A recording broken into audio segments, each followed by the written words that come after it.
خواندن reading. In this lesson, we will review a text in Persian. سارا اهل شیراز هست. سارا اهل شیراز هست. Means Sarah is from Shiraz. Shiraz is a big city in Iran. او 20 سال دارد. She is 20. سارا در تهران زندگی می کند. سارا در تهران زندگی می کند. She lives in Tehran. سارا دانشجو هست. سارا دانشجو هست. She's a student. او شیمی میخواند. او شیمی میخواند.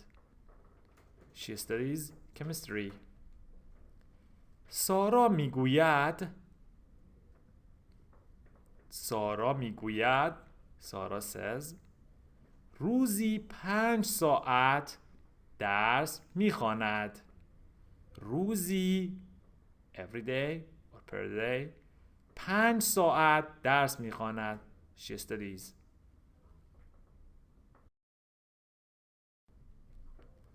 سارا و مریم همکلاسی هستند. سارا و مریم همکلاسی هستند. They are classmates. مریم 19 سال دارد. مریم 19 سال دارد.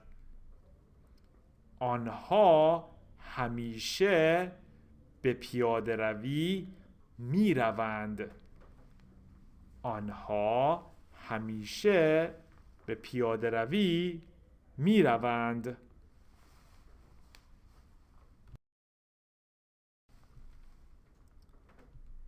Okay, let's practice. This time you have time to repeat after me. متن means text. سارا اهل شیراز هست. او 20 سال دارد. سارا در تهران زندگی می کند.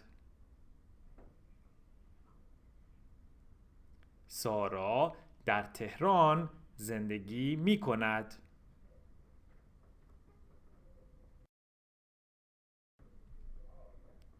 سارا دانشجو هست. او شیمی می خواند. سارا می گوید روزی 5 ساعت درس می خواند.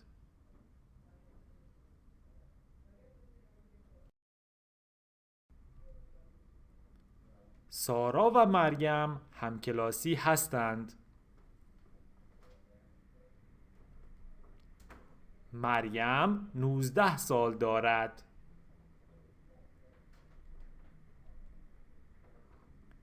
آنها همیشه به پیاده روی می روند.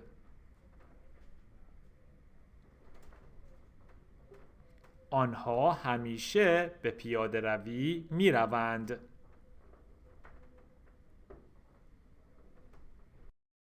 Thank you for watching this video.